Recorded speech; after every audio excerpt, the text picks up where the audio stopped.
I still hear the music, and I don't know why.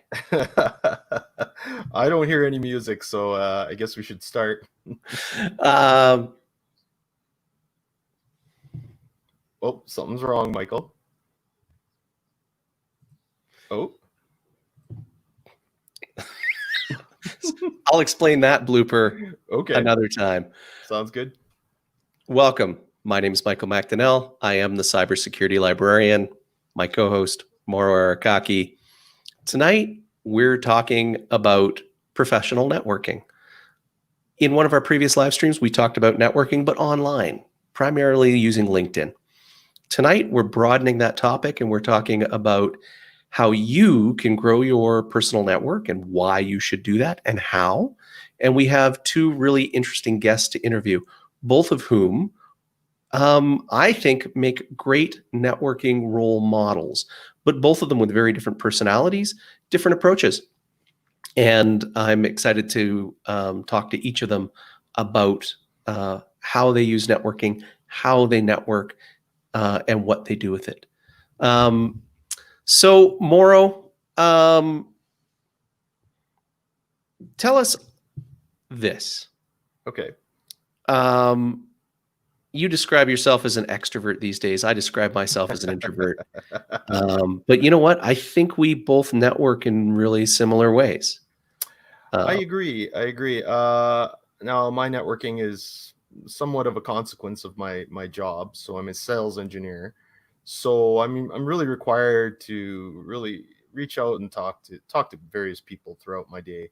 So, in that course of it, you identify with certain people, you have certain, I guess, interests that are in common, and you build a bond, really. I mean, and that's what networking is, in my opinion, is trying to build that bond, right? And sometimes it's I think, you can consider it from a professional realm, but sometimes it also extends into the personal. So I personally feel that, I subscribe to actually a philosophy of the double win. Now, that's actually a book by a gentleman named Dennis Waitley. Yeah, in it, he kind of describes the fact that, yes, you can get, you should strive for, trying to give as much as you take.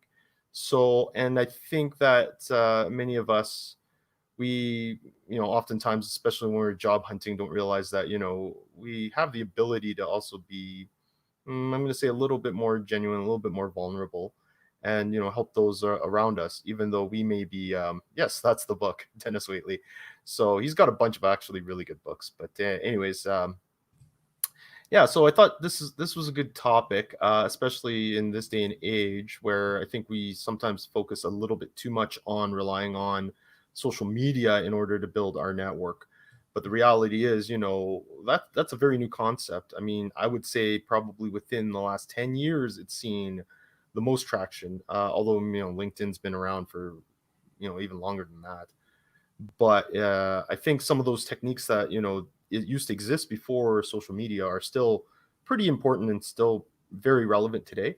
So that's why I'm excited to have, our guests today to hopefully give some insight, hopefully maybe kick a few people's butts into gear and get them on that whole idea that building a relationship, those chances and opportunities that come around to connect with other people and increase your network and your reach are very important. So I had to really resist not making a PowerPoint for the introduction for this thing, because I have a very systematic way of looking at networking. Myself, I'm not a natural networker, and honestly, in the very early in my career, I did everything to avoid meeting other people, and felt it was a very it felt to me like, oh, networking, that wouldn't be genuine, that would be faking it. And I know that some of our regular audience members have told me literally they feel that way as well. And that makes sense. In IT and cybersecurity, we do have a fairly high percentage of people who would call themselves introverts. And I think they will do anything to avoid going out and having those awkward social situations where they would expand their network. Why did I want to make a PowerPoint? Because I actually want to make a few points about what it is we're talking about before we interview our people. So let me just ask you a question first. Okay. Why do we network? Now, you've already mentioned in your job role, you do it because you've got to meet people and that provides opportunities. But what are the other reasons? Well, okay, so if we're going to really look at it from, like, I guess if you want to call it an anthropological standpoint in history, honestly, we as humans, yes, we are what we are now today. But when you look back, thousands, tens of thousands of years ago, this whole concept of community was pretty important. You yourself could try and be the hunter plus the gatherer, but the reality is you could only get so far. And when you realize you're pooling your resources, you tend to get farther ahead. And it's important, right? The same concept even in the animal kingdom. You look at wolves; they hunt in packs. Why? Because it's super beneficial that way. And really, we're not very far off from we should be thinking in that sense even today. So when you're job hunting, and if you think and you feel like you could do it all by yourself, and maybe you can, but I'll tell you this much: it becomes a lot more easier when you have that network that's going to help you. But more importantly, too, right? It gives you the opportunity to help other people too. So from my perspective, I enjoy helping people. Sometimes I spread myself a little too thin, and maybe I don't give the proper attention to one particular person. But that's the balance I try and find, is that I'm willing to help. I'm willing to help for short periods of time, but at the same time, I try and help as many people as I can. So I would say that again, going back to that whole concept of the double win, in order for me to win and succeed, I require my network, and likewise, hopefully my network feels the same way about me. So. You know what? I think that's the core thought I have as well, is, and I think this is one of the reasons why in IT, many people resist the concept, is because in IT, especially if you're a generalist, you want to be self-sufficient. You want to believe you're self-sufficient. We work very hard on that. But the truth is, none of us are. And developing a network is how we at least expose ourselves to the opportunity that in those situations where we need to say, well, this is not something I know how to do, not an expert at, need help with, need advice on, that we can reach to. And then there's the other side, which you got to right at the end, which is, so this is purely soapbox opinion of mine. In IT and cybersecurity, you either consider yourself to be a practitioner, or a professional. And if you're a professional, it means you have a social contract and you have to find ways to contribute to the profession. And then, well, how do you find those opportunities? To mentor, to help improve your profession, to help fulfill the mission of your profession. Your network is a primary method, because when you're a member of profession, there is absolutely no way to be a lone wolf. Otherwise, you wouldn't even be a member of the profession. No, you're absolutely right. Absolutely correct. I would say that, that's probably the case in 9 out of 10 careers. Gone are the days where you can lock yourself in the basement, write a bunch of code and, someone magically appears and says, oh yeah, you're amazing, blah blah blah, and you can continue doing that. People have to evolve. I mean, if you really want to look at someone that was a hardcore introvert that is now, probably one of the most recognizable faces in IT in general, I'm going to say that, look to Steve Wozniak. Wozniak is, and I love the guy. If I ever get a chance to meet him, I would love to meet him, shake his hand, thank him for the contributions he's made to the industry. But, and genuinely, he's a nice guy. He's a super nice guy from what everyone says. He gives back as much as he got. So, a classic example of a guy who, took the double win, just a genuine guy that, he was fortunate enough that, he met a guy like Steve Jobs, who was, a natural extrovert, and helped him kind of overcome some of his barriers. So, and he even says that in some of his interviews that, before Apple, he couldn't really approach anyone. He had to wait for someone else to approach him in order to get his point, to speak up and, kind of explain what he was doing. But, I think today's live stream, that's the one thing I want to emphasize. It's like, don't wait for that opportunity, because sometimes that opportunity will not come. You literally have to put yourself out there. So that's a good segue. So let me say a few words about what we're really talking about when we say networking. If you were me 20 years ago, you would have heard people talk about networking and have some concept, but my own conception has changed. So when we talk about networking, what we're really talking about is developing a series of connections with other people. And one of the reasons why I think introverts push back against it is because as introverts, we prefer to have some strong, deep connections, and we don't care how many, as long as they're good. And effective networking really actually means usually developing a series of what academics call weak connections, a network of people that you know well enough to say hello to, or phone or email and ask a question. And that's it. And you might think, well, of course, this is very natural. Or you might think, well, why would I care about something that trivial? But really, that's the core of networking. And the reason for that is you want to, on a professional level, be able to reach out to other people that you have a reason to be connected with when something that you can't tackle on your own comes up. So the obvious things, like with our other live streams, is job hunting. Working your network is first and foremost the best way to find out what's out there and get yourself noticed. But there's other reasons too beyond job hunting. If you want to engage in professional development and develop new skills, you could read a book, but quite often getting the guidance of someone who's done it is there, and having a network is where you can go and ask people. And that could be as simple today as posting in social networks that you're part of, LinkedIn, Twitter, Facebook, whatever. Or it could also be in the physical world.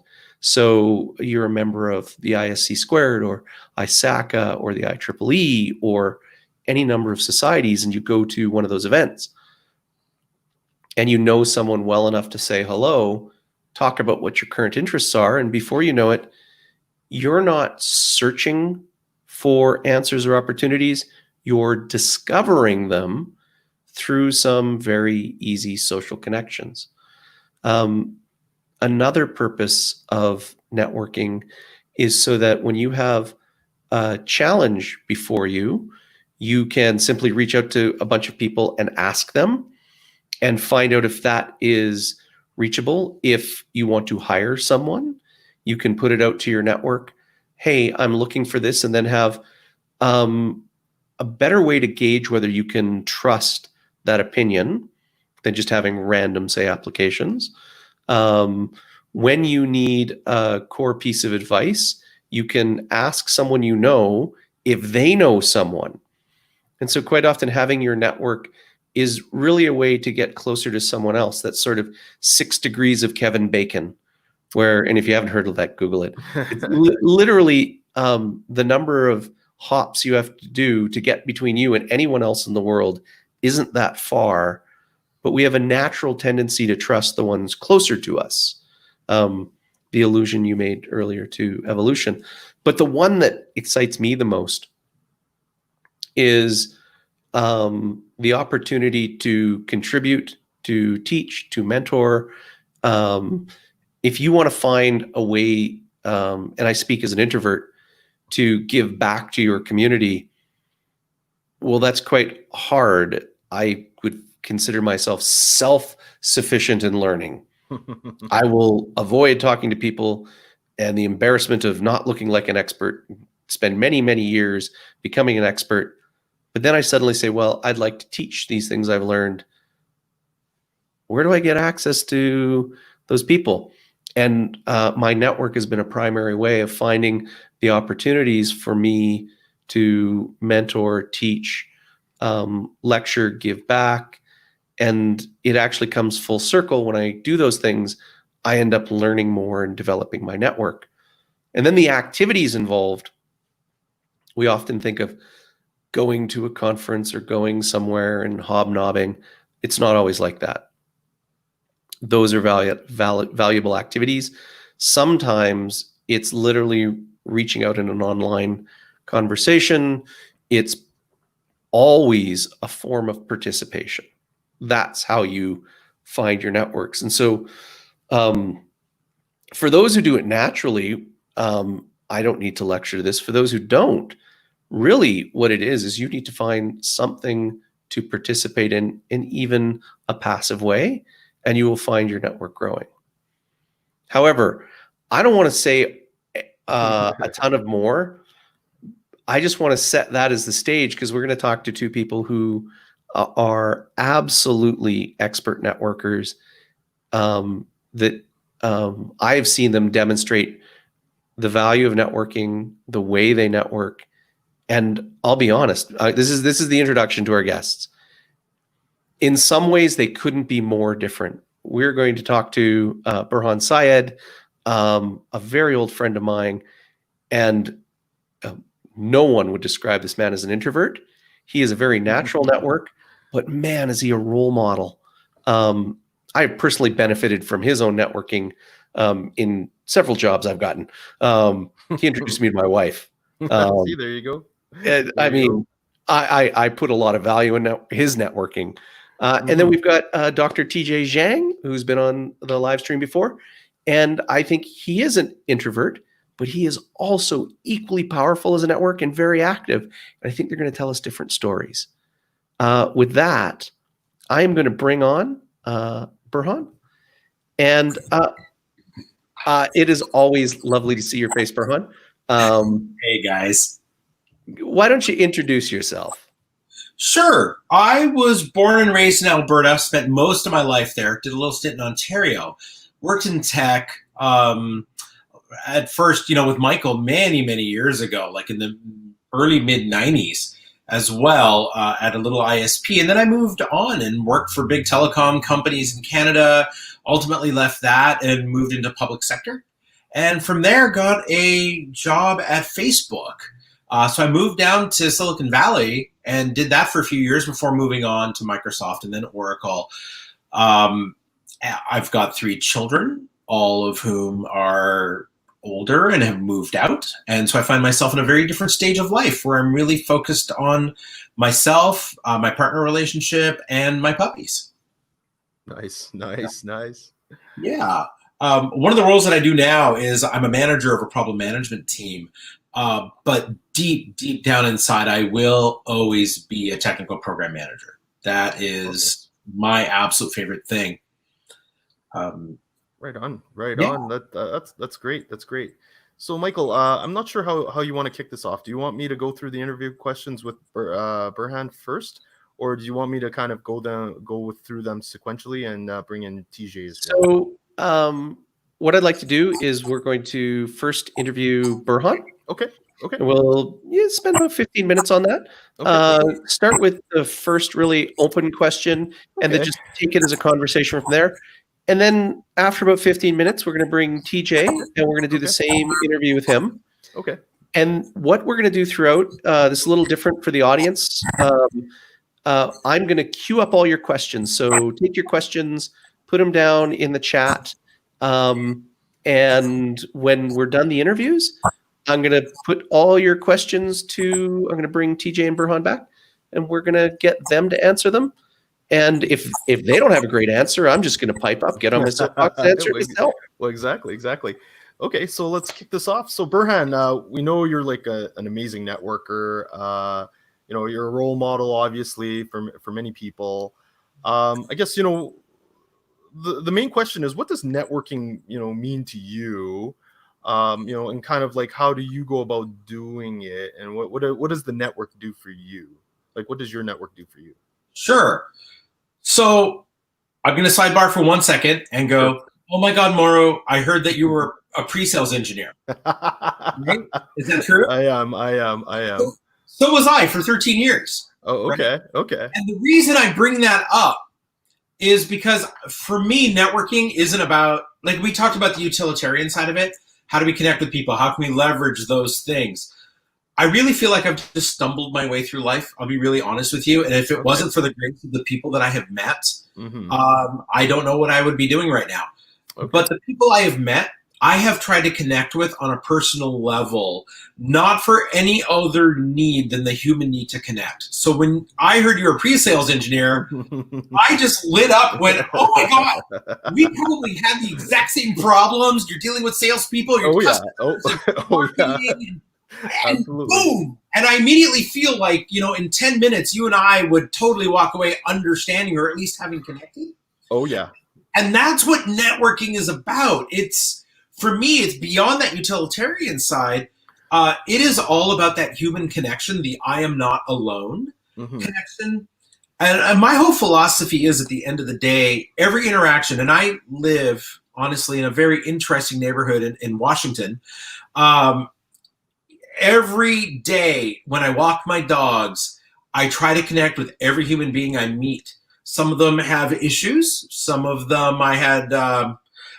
it's just been a very rough engagement with some people, but my goal is to connect. And if I can make any other person happier for having known me, then that's kind of the thing I'm leaving.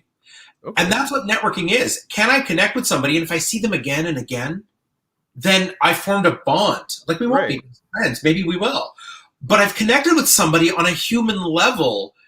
And it's such an antithesis to technology, where I feel like so much of it is mechanical.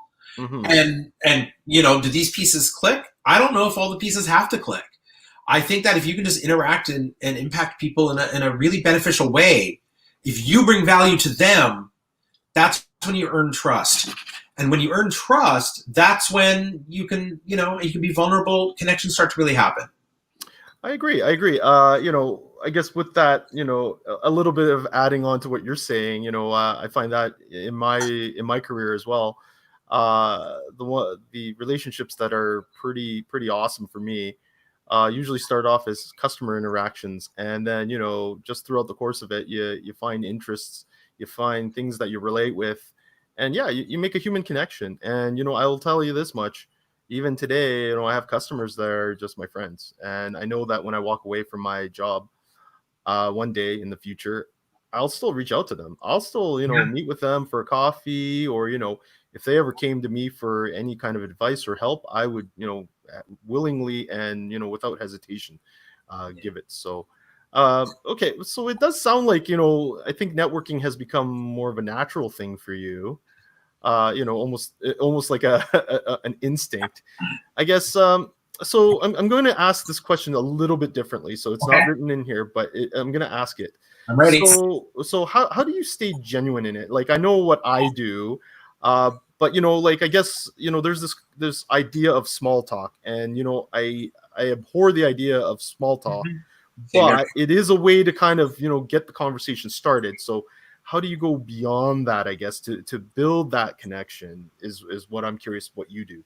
Yeah, I do not take myself seriously as a human being, and I think, honestly, it's true.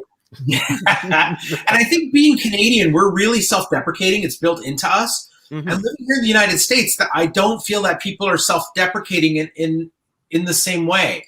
And so when I meet people, honestly, I just try to connect with them in a way where I don't take myself seriously. I'm not I guess I am a little goofy, right? But the truth is, I'm not afraid. There's no ego. Like at my company, we have a saying, which is own without ego. When I worked at Facebook, we had one that said, stay humble, right? And it really is about that authenticity, about connecting with people. I hate small talk. I really, really do. And in fact, the guy at my 7-Eleven, he drives me nuts because I can't even engage with him. He refuses. He doesn't even open his mouth. And I walk away. And about 3 days ago, before we went to curfew here where I live, I looked at him and I said, I'm just trying to make you smile. Like I just finally, after 7 months, was like, I'm just trying to make you smile. And then he looked up and he goes, yeah. And I said, by the end of this summer, I'm going to make you laugh. And I've set up a personal challenge in that regard because there's something up with that guy. And if you're vulnerable, if you're sharing your experiences, if you're being authentic, and that's something I learned at Facebook, really big for all that Mark Zuckerberg would talk about, and what your opinions on him were. The company culture was really about authenticity and really engaging and connecting with people. And I've taken that, I really got to practice that at Facebook, and then I moved that on into my leadership position right now. Okay. So I'd like to offer an observation as someone who knows you and get your feedback. Many extroverts do engage in small talk, and I find it tedious. And one of the things I think I found you really engaging from all the decades of knowing each other is you don't. But you know what you do is you're a fire starter. You'll toss a hand grenade into a conversation, but it often, because you take those risks, you end up making a lasting connection with people. The number of not just professionals, but people that you meet on a casual basis that know you by name. And here's the reaction I want. At the beginning, I said, I think that networking is about creating those connections where it's just enough that you can say hello to the person or send them an email or talk to them. Is that true? Is that what you find? If the people you consider part of your network, is that enough? I always try to go a little more. Like I really, really do. So my LinkedIn, I've only got connections from 2 real groups, maybe 3. Everybody who I've connected with, I've met with. They're recruiters, right? So you always keep that because you need to have that in your pocket. I've got people that I've worked with, and then people that I've met where there could be a relationship to cultivate. And with the people that I have met and I have worked with, like if you go back through your LinkedIn, if you've been connecting, when you started a company, and you can tell when somebody's moved because you get 8,000 notifications that they've connected with 40 new people. If you go through that, you realize that you had a lot of interesting times with them. So every once in a while, I'll just randomly reach out and go, hey, maybe somebody I haven't talked to in 2 years. How are things? What's going on here? What do you think about this? And you spin up that conversation with them. And I absolutely, between that and between Facebook, I'm absolutely connecting with people on a routine basis because, like I said, I'm at a different phase of life. My children have all moved out. I'm here in Washington alone with my dogs.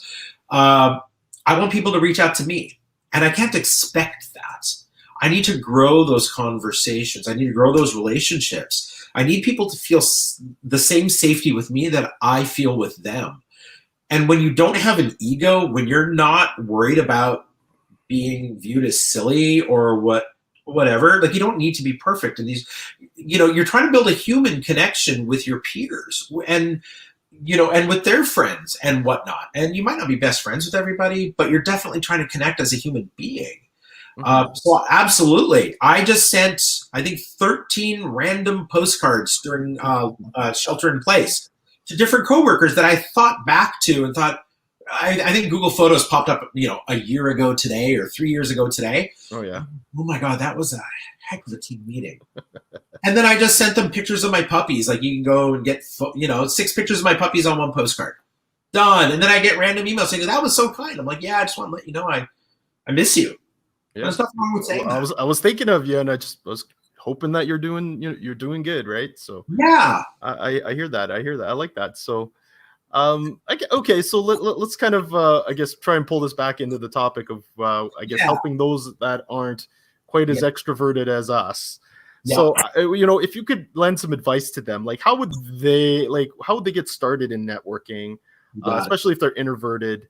And maybe you can kind of describe some tools. And by tools, I'm gonna give this example because Michael and I talked about this. The importance of having a business card.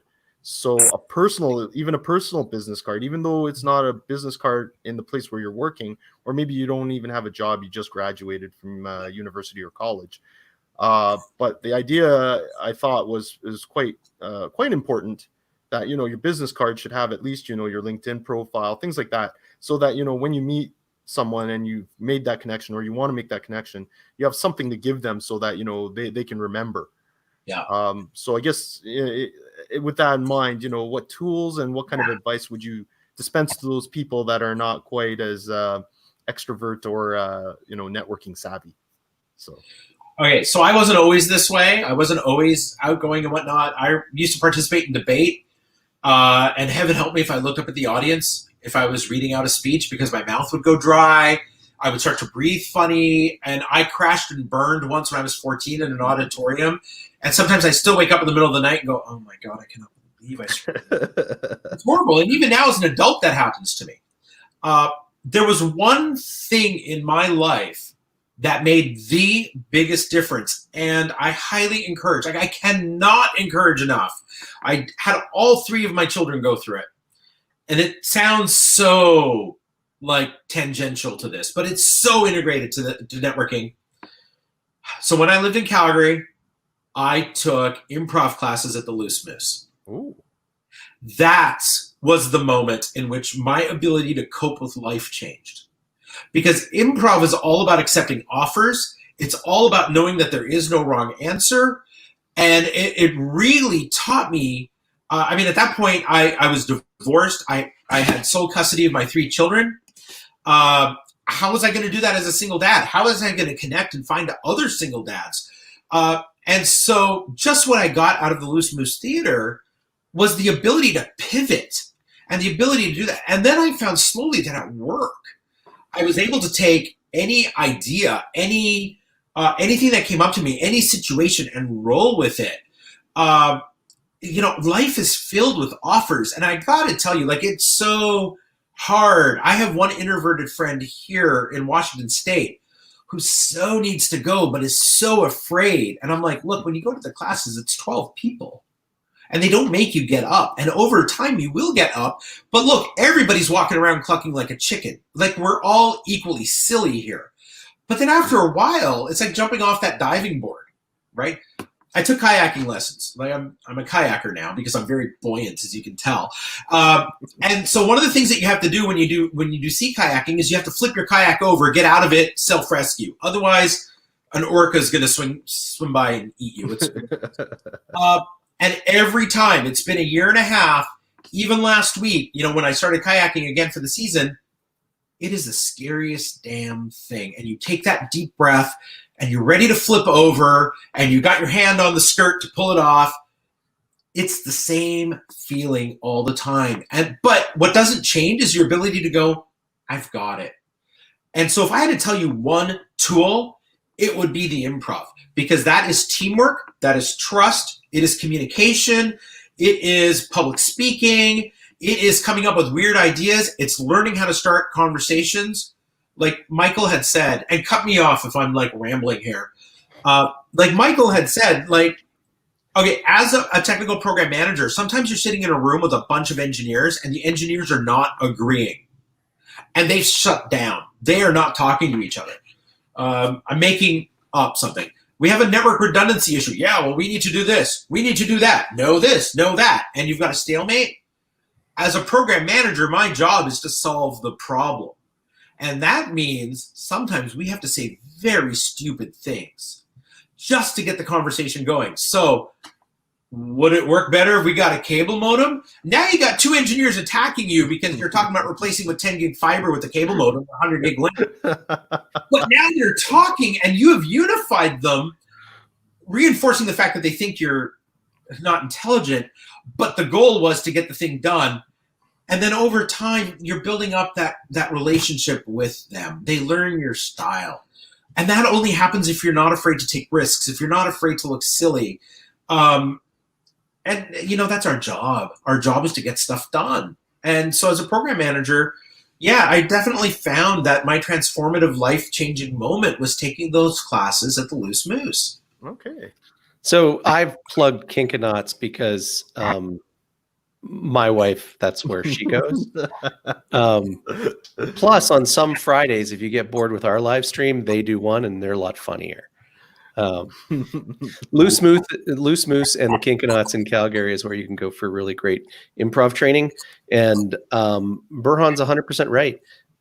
They go through a series of exercises. Anyone can do it, introvert, extrovert, or anywhere in between. And you come out of there being able to handle social situations, treating it like a negotiation, and being able to be open and prompt new conversations. Yeah, it's amazing. I think now is the right time to transition to our second guest tonight. Well, actually, Michael, I'm going to ask one question. One more question. Do it. So Burhan, I guess since we're all new at starting networking on the series, what's one thing we should really avoid? When we're going out there trying to make those connections, especially for introverts, something that they should be cautious about. I think inauthenticity or self-serving statements, like it's so easy to come off as that sleaze bag, the one who's only there to get a job or to get out a resume. Mm-hmm. I mean, deep down inside, if you're looking for work, yes, you need to network. But if you come off desperate, then that's shark repellent, and it turns people off. And you won't. First impressions say everything, absolutely everything. So really, just be yourself. Make a conversation. If you're a fantasy gamer or Dungeons and Dragons guy, talk about that wizard spell, and they might look at you weird. But you know what? You're authentic, and they'll go, okay, he's a little weird. But if you walk up and go, hi, I heard you work at blah, and you hand them a card, that's even worse. We live in a wonderful new world where everyone loves a geek. That's exactly. Well, if anything, I think weirdness is like a subculture and genre in that. Actually, my favorite comedian is Aubrey Plaza, and if you ever watch any of her clips on YouTube, she's just like so far out there bizarre. It is hilarious, and she makes awkward statements, right? Like she'll say awkward things, like at award ceremonies. Yes. She'll give praise to like the devil for allowing her to win the award, and it is just so off kilter, and everyone starts cracking up, and I'm like, you know what? That is cool because some of it I'm sure is authentic because she said she is that type of weird person, but I think that's why people enjoy her brand of humor, right? So I think you're absolutely right. You put yourself out there, not everyone's gonna like it or love it, but you know what? For the people that do, you're gonna build that really deep relationship, and even the people that might not identify with that still would say, you know what? At least he told me the truth. At least it wasn't small talk. It wasn't just something that was just completely BS, right? So. Yeah, Moro, I'll tell you this, like one of the markers of like where I know that I'm succeeding, and I don't have an agenda. Like the truth is, like nobody, it sounds so sad. Nobody really needs me, right? Like, we all need you. Do I need a Burhan? Maybe, probably not. But what I know as a marker of connection is that when things started to go bad here during the election, the 2016 election, I had so many people reach out to me saying, if stuff goes wrong, you could move in. Even Michael and even Michael's mother after 9/11 had offered my family refuge if things had gotten bad. And when you have coworkers, I had somebody from the CBE reach out to me, and I haven't worked at the school board since 2008, 12 years later, saying, hey, if you need a place to hide, come back home, I've got a basement. Like, you can live in my basement suite with your kids and your dog. That is, oh my God. You can't buy that stuff. You can't manufacture that stuff. That is something that comes from an authentic connection with people. Absolutely. I love my mom, but I'm so glad you didn't have to live with her. Absolutely. Anyways, well, thanks, Burhan, for being so open and giving some really great advice. So, all right, we're going to bring you back in 15 minutes for audience questions, and here is TJ. TJ, glad to have you back again. Thanks for the invite again. I guess I didn't screw up last time. No, you did, dude. You absolutely didn't. If anything, that was probably one of our better live streams. And it was great to have you on, and it's great to always have you back, my friend. So TJ, introduce yourself a little bit, and then we'll get into the questions.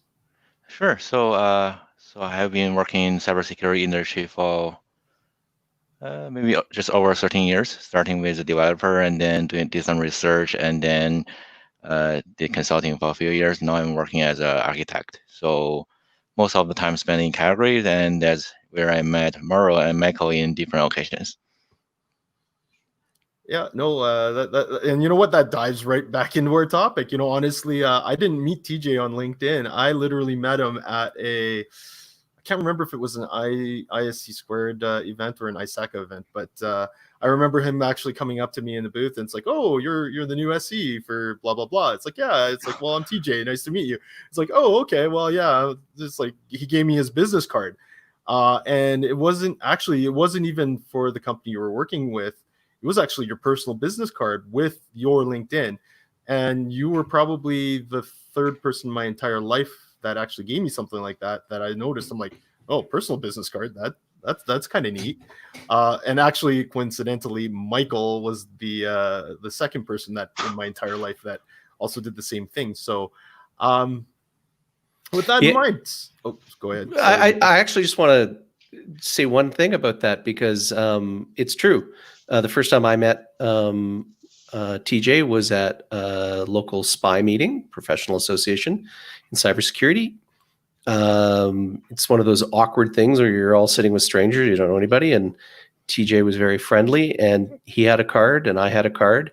When I moved to Calgary, I knew no one here anymore. Literally, I moved to Calgary when Burhan was moving away from Calgary, and he was the only person I knew. And so one of the first things I did is I thought, and this is literally what I was thinking in my head. You know what? I'm going to be fancy like those people in Victorian times, and I'm going to have a calling card, and it's going to have my name on it, so that if I meet someone interesting, there's no way they're going to forget how to contact me. And so I just went and had cards printed up. Ever since then, even if I have a business card, I have a name card. And like right now, literally, I have this thing that looks like a bookmark because, I'm a librarian, right? And if I meet someone cool, there's no chance they won't do that. And you can get cards printed for free from Vistaprint. You can pay $20 and get something cool. It's a really, really, it can often be the difference between someone remembering you and not. Anyways. Yeah, that's my interruption. Go ahead, Moro. Okay, TJ. So for you, TJ, we know you're a super networker. I guess what does it mean for you to keep expanding your network? I know that you leverage social media quite heavily, but like I said before, I had met you outside of social media, so I know you kind of use a lot of different tools. So I guess what does it mean for you to do networking, and what does the network do for you? To me, actually, networking is a method to actually know people and learn from others, and really to understand what other people's interests are, and there may be some common interests to share with each other, and to learn some things from each other. So that's the ultimate goal for me. So which means you have to be really authentic about yourself when talking to people. And more, I remember when I first met you, I found, in the security community, there are not so many East Asian guys here. So that's, we're right here. So, and I'm surprised. Yeah. I agree. You had approached me and I was just like, oh, okay. Guy introduced me. It's like, I didn't have to go and introduce him. He introduced himself to me. So it was pretty cool. Okay. So I know that Michael had mentioned that you're probably a little bit, less of an extrovert than Burhan is. So I guess for you, like what did you have to do to kind of, break out of your shell? Like, what was that defining moment for you to kind of say, you know what, this is important. I got to do this. Maybe it makes me uncomfortable because I was an introvert, or maybe you weren't an introvert and, we're completely off the mark. But what was kind of that thing that just kind of, clicked in your head and said, okay, I'm going to go out there. I'm going to start making connections. I have to do this because, yeah, like you said, I want to learn. I want to, also, pass along my knowledge, be involved, right? Like in a community. Yeah, so that's for me as an introvert. That's actually an educated process. So after I got the invite, I actually dig deeper to my old email. I found is on March 21st, 2011, which is more than 9 years ago. Okay. I was attending a workshop organized by MITACS, MITACS, which is an organization kind of founded by collectively pretty much all the universities in Canada. And then the title of the workshop is called The Art, Science, and Practice of Positive Networking. So that's actually my earlier exposure to networking, because before that, I'm just as very similar as many graduate students anywhere in the world that just stick to where my research is and doesn't really kind of think of networking. And this workshop actually was facilitated by two ladies, Julie Thompson and Gail Hagrin Rizak, and they also wrote a book called Work the Pound, Use the Power of Positive Networking to Leap Forward in Work and Life. So I actually read a book after that, is using story of a frog, how to build the network in the pond. So it's a very interesting book, and then the workshop gave me a lot of knowledge as well as practices. And actually, it's pretty much the same as what Burhan has already mentioned earlier. Is really bring your authentic self to really don't consider networking as a way to really for job hunting or for specific purpose, but as an authentic way to know people and to listen to each other and then build some common interest. So that's kind of the process I was going through. And then as an introvert, it's actually not that easy to push you out of the lab or office, really to get into different spaces, meet people you never met before. So when I started, I still remember that my natural tendency is to, let's say, if I met you, Moro, I would just spend next 1 hour with you, never left the space in front of you. But apparently, it's not a good way for actual networking, and that's not the way to really showing up to different events. So you need some time and effort to push yourself out from that comfort zone and that behavior that you feel you're very comfortable at. So eventually, I kind of started to try to make note of people I haven't met before, and then start conversation with people I don't really know what's going to happen next. But eventually, it's a process to kind of expand the networks through just showing up and think about not falling back to your old introvert way to dealing with different situations. It's Okay. hard, So, but you have to practice. yeah, no, I agree. I agree. So I guess with that in mind, then it sounds like it kind of comes well, I'm not going to say naturally, but automatically now, right? For you. So when you sit down and there's someone that you don't know, you'll introduce yourself and just, it's like find out, tiny bits of details from them. But, now would you say that, or maybe I should just reframe that. So, putting yourselves in the shoes of a new graduate and knowing that, yes, for yourself, when you first were starting to get into the industry, what piece of advice would you give them in terms of like what can they do to kind of break out of that shell and start doing the practicing things? Like, what do you feel would be kind of beneficial as advice for them? Yeah, I think universities nowadays realize that networking skill is a very key component of soft skills or leadership skills, other than the kind of technical skill which was supposed to learn, but that's not all to be successful in your career. And like the workshop I mentioned was actually organized by MyTex, which is in turn supported by all the university, in my case, University of Calgary.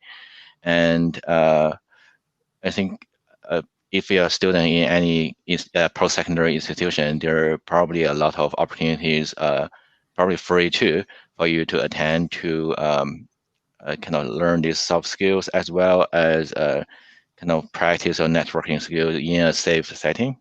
University of Calgary at that time hosted a lot of other events just for graduating students or kind of students, kind of early graduate too. So after in the early career, I think you may also need to pay attention to what's going on in the local community. Michael mentioned that he and I met in SPI, Security Professional Information Exchange Society, which is a local society in Calgary, where there's a monthly lunch and learns up until February this year, because since March it turns into online. And there's also IC Square Alberta chapter, and they also host some different kind of events, and Asaka, which also has different kind of chapter events, and those are in the cybersecurity industry or sector. But actually, what I would suggest is also show up in the events not hosted by the cybersecurity professionals, because those are kind of the opportunities for you to really network with people in other sectors where you actually may open your mind and learn something very interesting that seems like maybe not useful right now, but it actually helps your brain to kind of grow in a way that you wouldn't expect. So, for example, there's a website called Meetup. They actually host, you can search a lot of different interest groups, and I sometimes attend some event that has no relation with cybersecurity at all, just to kind of learn something different. And in Calgary, there's also other organizations organizing other kind of like, may not be a kind of lecture style or seminar style. There could be a community walk. There could be a kind of gallery events. It's also a good opportunity for you to show up and then just expose yourself to all different kind of settings. You never know where you can learn something interesting. Okay. So I know we kind of talked about the tools as the business card. So I will go back to that just because I'm kind of curious what you put in your business card. But aside from business cards, is there any other tool? Like, I know we mentioned going to some of these events, maybe going to meetup.com and finding a specific topic. But is there anything else that you might use to kind of help you as you grow your network, or maybe trying to reach something or somebody in the community that might be able to kind of help you or guide you or mentor you? Is there anything that you would use or recommend? I think Google is probably the best friend. Like, it's never a bad idea to do more research, and because most of the kind of lunch and learn or lecture-based events or kind of conferences, you can get hold of the list of speakers way before the event starts. So I would normally kind of read their bio and then do some research about what they have kind of spoken or what have been published before. So when attending the event, I normally try to speak to the speaker after they speak and to build that kind of personal connection. And that's kind of for the conferences. And then for even after those events, you can also kind of dig deeper. For example, if one point of the speaker really make me feel like thinking for a few days about how I would kind of continue that that topic. So I will actually reach out to the speaker again to maybe schedule another call just to discuss it. So basically, is put yourself into that environment to really try to learn from different people and in any way possible. Okay. Okay. Cool. Like the advice, it's actually something I do as well. I do look at the profiles. I'll even, put myself in an anonymous mode and kind of creep on LinkedIn just in case they have a premium account, just so they don't know who I am. But okay, so with that in mind, I'm going back to the business card thing. So is there anything on the business card specifically that you would say, okay, yeah, whatever, John, you just graduated from university, you should get your business cards made. Is there anything specific they should focus on? Because I know from both you and Michael, there's certain things that you guys did, and I'm not sure if those still play and are relevant today, but maybe some advice from you on how you build your business card. Yeah, I think if you're a new graduate, it's better to really highlight what your background is and in a kind of short and succinct way. And because business card is not a resume, it's a place that for people to keep the contact information of you. So I will apparently put phone number, email, LinkedIn there, and then maybe also highlight a few keywords. Don't put it too long. Okay. And if it's like in cybersecurity field, I put just cybersecurity there. And then if there's some subfield you are interested in, such as pen testing, you can put that there. Okay. Don't put too many words. But I think Michael, some highlight words, right? Exactly. So that they remember you. Okay, so how about this though? Do you put your picture on the card?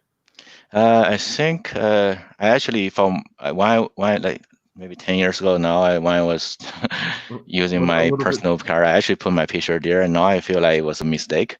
Oh, okay. Yeah, okay. Because people have different perceptions on that question, so it's no right answer. But if I can start again, I'll probably not put my picture on it. Okay, yeah, because I will say this much: I know both of you had pictures on your cards, and you know what? I think even to this day, I have both your business cards, and I don't throw them away because of it. Because it's just like, oh yeah, I remember that card, and then it's like, maybe if I bump into you in like 15 years, I'll be like, hey, look at this, I still have your business card. Remember how young you used to look? Just to tease you guys a little bit, right? But so I don't regret putting my picture on my card. It's a way to be memorable. But I totally agree with TJ that on that card, you do want to be very concise. So my original contact card basically had an email address, a social media contact, I think my phone number, and then maybe 3 or 4 words just that I wanted of things I wanted people to remember me for. So, security, IT, whatever. Another piece of advice I received years ago that has really worked out well is someone always told me, always leave the backside blank and make sure it's matte finish, not gloss. Now this sounds weird because what you want to do is when you give out your card, you want to be able to write something on the back, and you really want to write something so they'll remember why you had the conversation. So if you talk to them about web design, say, call me about web design. If you talked about muscle cars, and it's like, hey, I love talking to you about your muscle car. I want to see your Mustang. Or whatever it happens to be. Just put that memorable thing, because the chances of that person remembering you or contacting you again goes up with that personal touch. That said, every single time I've had cards made up, even when I request the back to be matte, it always comes out gloss and it never worked. That said, Moro, I would like to transition to the audience question side. So if you got more questions, go for it. Otherwise, we will... I've got one question up on the screen.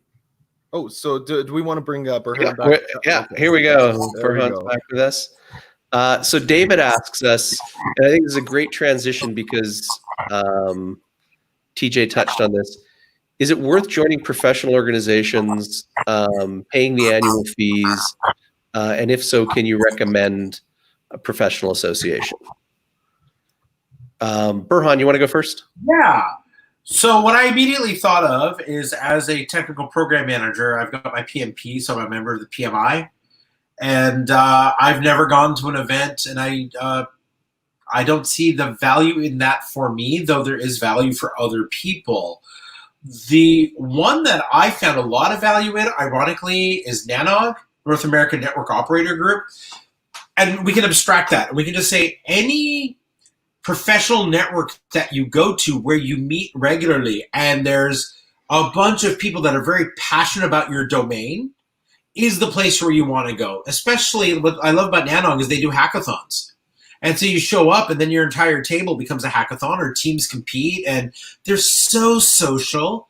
And you just find other people that are working on the same thing as you are, and then you can authentically connect with them. So I think, yes, you need to find the one that's right for you. I know that the PMI, not so much for me, but NANOG, absolutely.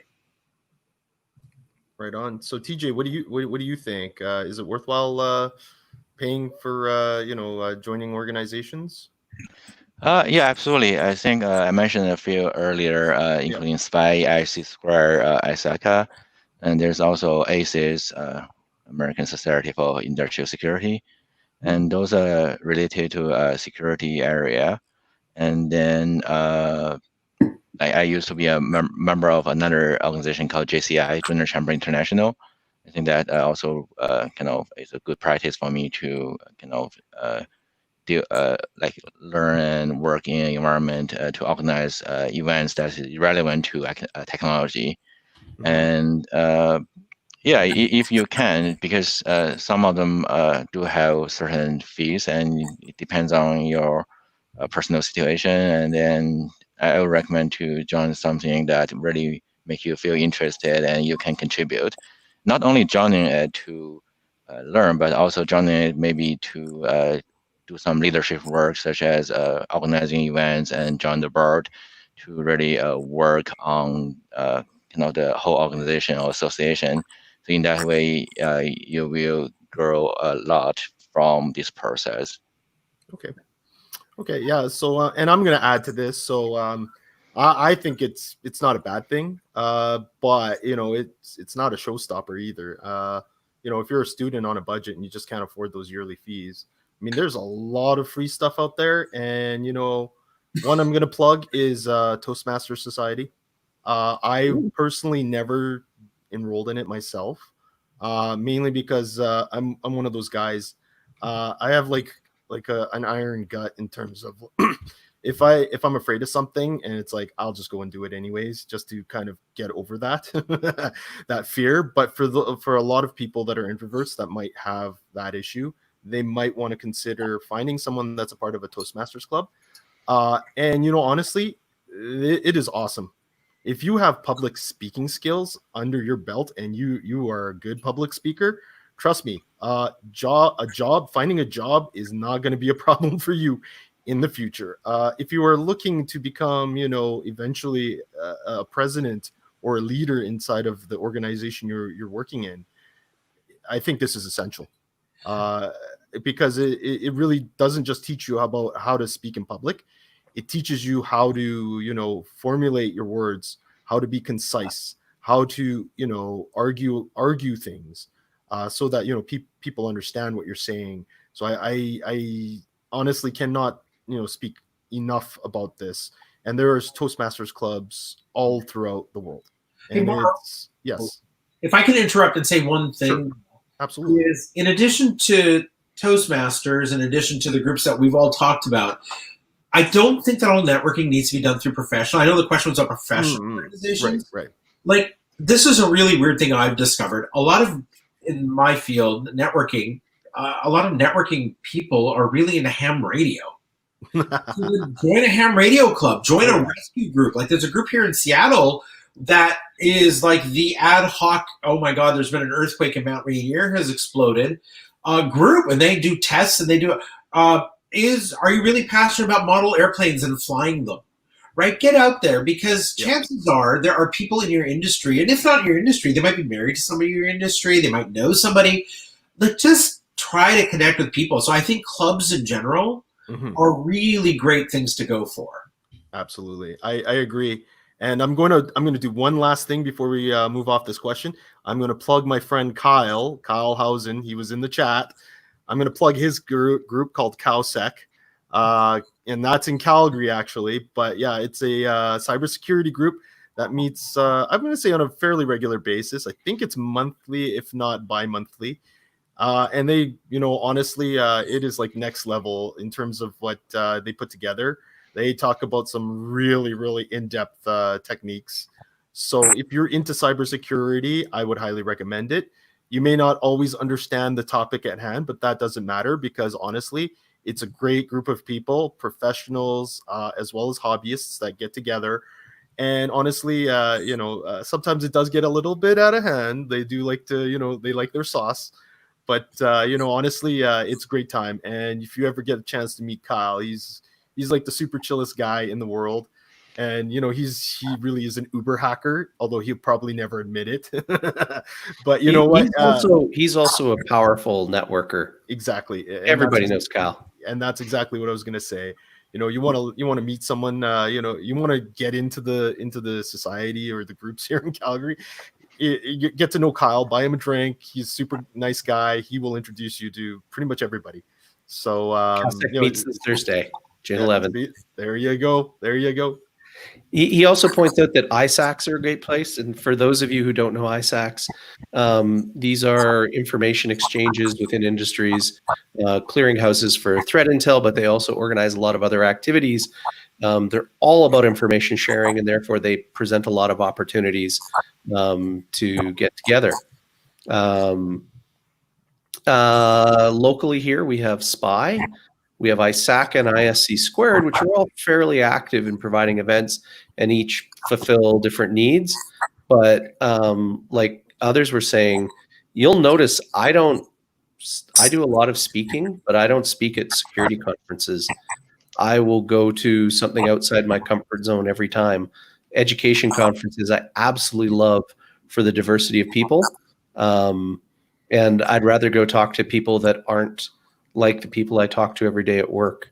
Not only do I feel like I'm making a contribution, but I also feel like, oh, there's some other idea that I don't normally get to that's going to come to me. It's pretty cool. And, the other way is online. You can meet people online if that's your comfort zone. Discord servers are great. We have one. We have our own Discord. There's other security Discords out there all over the place that are pretty good. Let me get to our next question. So I see it. It's from Warren, actually. Ooh. Yep. There it is. Okay. Okay, there it is. There it is. Do your panelists take notes about their connection of the people in their network? Yeah. So, we talked a little more about, just very briefly about me being a sales engineer. And when I worked with salespeople in telecom, they would have these, like in the old days, Rolodexes, but they would use all sorts of software to track. I know this person, he's got a wife and the 3 kids and the birthday of this. I have never, ever done that. Possibly because my livelihood didn't depend on the schmoozing, but also because I think that if you're able to connect with people, it triggers. Like, I remember once I met a client in Calgary. I couldn't tell you, like, I don't even know his face now, but I bet you if I ran into them and they triggered a memory, we just talked, and they were looking at running a gig up and down a riser closet. This was back in the days when 100 meg was a very, very big deal. And then it must have been like 6 years later, he sent me a note on LinkedIn, and he just referenced it. He goes, I don't know if you remember me, but you gave me an advice about an Ethernet switch. And then it all came back in that moment. I was like, oh my God, hey, I got a quick question. Remember how you were talking about going skiing? Like, and I don't know if it's me, and I don't know if it's an everybody thing, but I think if you're able to authentically connect with people, like I met somebody at an analog conference a little while ago. I know he's on my LinkedIn, but I remember what we talked about. And if one day he pings me, I'll know. I'll go, oh yeah, that guy. Like, and I'll be able to jump right in on it. So I personally do not take notes on people. I usually, if I need to find somebody in a company, I'll just do the LinkedIn friends of mine or friends of my friends who work at blah. But for the most part, this is so weird. once a year I go through my LinkedIn and I make sure that I remember everybody on it, unless it's a recruiter or some because recruiters are recruiters. Like you know, it's not a transaction, not a real relationship. They're trying to sell you. But I can go through and each of those coworkers, and once a year, and I just go, oh yeah, and maybe if I feel like moved to reach out to them, I go, hey, I was just thinking about you. But it just helps me remember and help me stay in touch and give me a reason to really randomly reach out to people. So Okay. Yeah, I cannot agree more. Actually, I also don't really intentionally take notes, because if you bring your authentic self into the conversation, you don't need to write notes to remember what people are thinking and what people are talking. And yeah, but some people may need that too, because they actually had a mission when they do the networking rather than just authentic connecting. So I will be the one person here to admit to actually taking some notes, because I have a really bad memory for people. I remember IP addresses of servers I've administered, but not people's names. So when I put them into my contact list, contact lists usually have a little notes field. I will usually put a note in there about whatever the circumstance I met them under, like why did we connect? And that might be because of where they worked, or it might be because of what they did, or some cool conversation we had. And I put that there, and then later on, much like Burhan, I periodically go through and go, oh yeah, that guy was so cool. Yeah. So we have a question from David. So, and I think this is a perfect segue for what we just talked about. So when do you follow up with people, and how often? Burhan, I know you personally, you reach out to old friends and colleagues all the time. Yeah. I've never felt like that was systematic with you, but you now say every once in a while you refresh your memory about who you know. How often do you follow up with people? you know what? I think a big part. So the first question is, why are you following up with them? Is it just to stay in touch? Is it to get a job? Are you thinking of transitioning? So the purpose of why you're reaching out changes. But look, once a year when it's really, I don't know, during Christmas break when there's nothing going on or whatever, or my LinkedIn is getting very spammy, I'll go through it. But I'll be really honest. Like sometimes I'm just walking the dogs, or I'm playing on my VR headset, and I'm just random thoughts flow through your head, and you just think of somebody, like a weird random trigger of like, oh yeah, that security guy from when I worked at Nexon, and then I'll message them and go, hey, I just wanted to say hi. I was just thinking of you. I think that connecting with people, I think if you're authentic and you're really asking them what's up, then that connection feels very natural.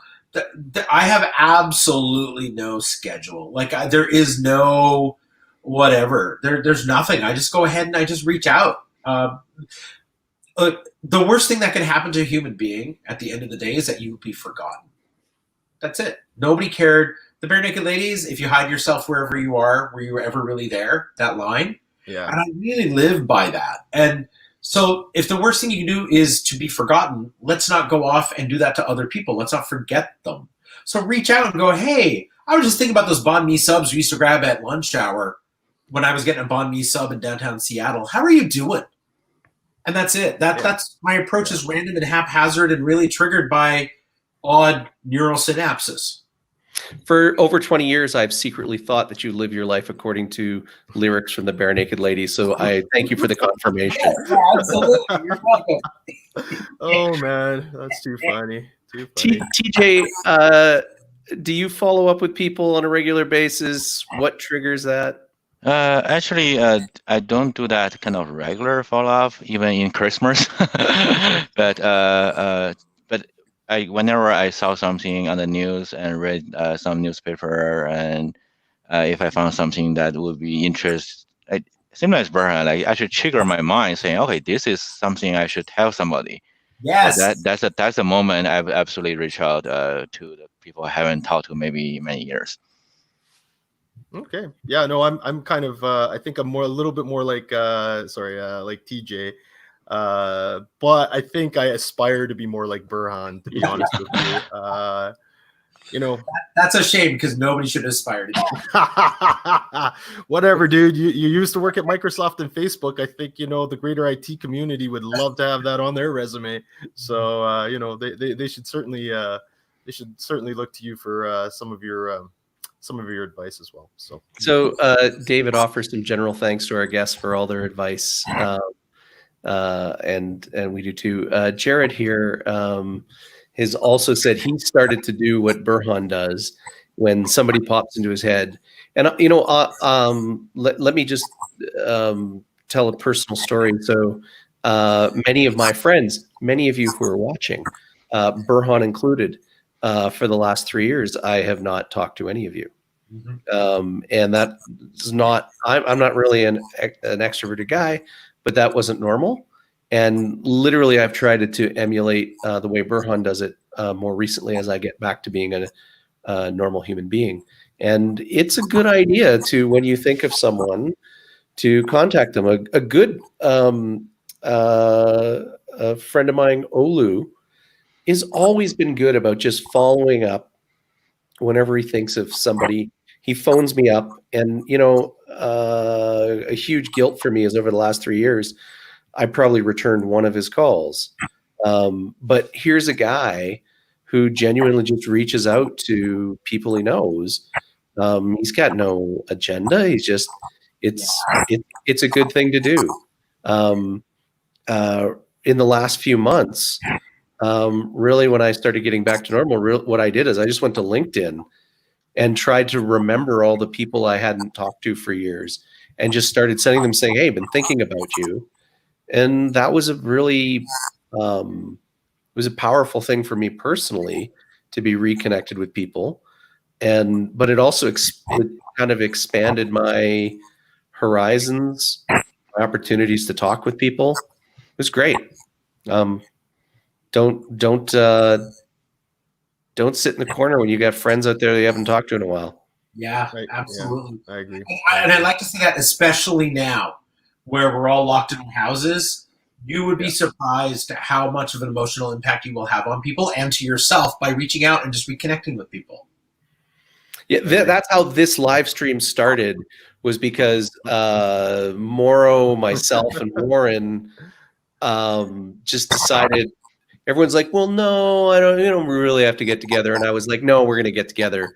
And we started doing these just meetings and house party, and that just turned into this live stream.